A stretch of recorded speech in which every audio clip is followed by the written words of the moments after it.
many of us feel as if we are just stumbling and fumbling our way through the LGBT issue in the church today, not really getting much of it right? Well, it doesn't have to be that way. The church, we can do better, and we can do better being more faithful to the spirit of Christianity. In this, I'm reminded of something that Paul said in Acts 13. He's speaking to the Jewish leaders in Antioch, and he says, King David served the purposes of God in his generation.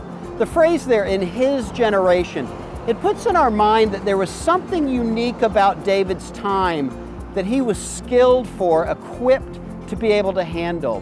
We need to think about that in our day as well. What is it that God has called us to in our generation? There's a lot of issues. One of the big ones is this LGBT issue. How do we as the church in this generation face, deal with, and handle this topic, this question in a Christ-honoring way? There are big questions that all of us are faced with. You know, I'm invited to a gay wedding. What do I do? Do I receive that invitation? Do I have to reject it? What is it that my faith calls me to? What is it that Jesus said on the topic of homosexuality? Did he say anything at all? And if so, what is that? Can we know? And what is the role of the church in the same-sex marriage issue, the issue of, gay and lesbian politics and things like that? How should we stand as Christians in society, both loving individuals but also remaining true to the issue itself? One of the things that I love about my work at Focus on the Family is I get to go out and engage these issues on college campuses, debate, argue, and I've really been able to develop some meaningful friendships, really cherished relationships with those people that I argue with those people that I disagree with. And what I've been able to learn through these things is that we can disagree. We can disagree, aggressively and still care for the individual, still develop these relationships.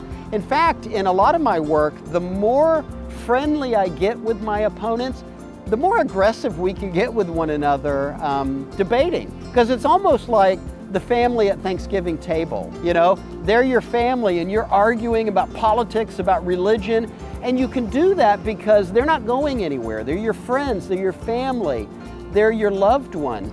And there's a great story in one particular relationship. This is my very good buddy John. He is a professor up at a university in Michigan, and it was maybe about the third, fourth, fifth time that we had been debating, and we had come to where we'd meet at the airport, fly into the city and get a rental car and go together. But on this particular time, he met me at the airport, and he had a big gift bag, and he said it was from his mom for my wife.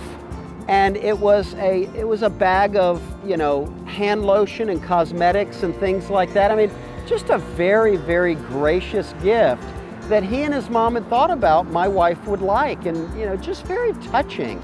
And those kinds of relationships, in spite of and in the middle of the disagreements, is really quite possible. And I think more relationships like that in the world is a very good thing.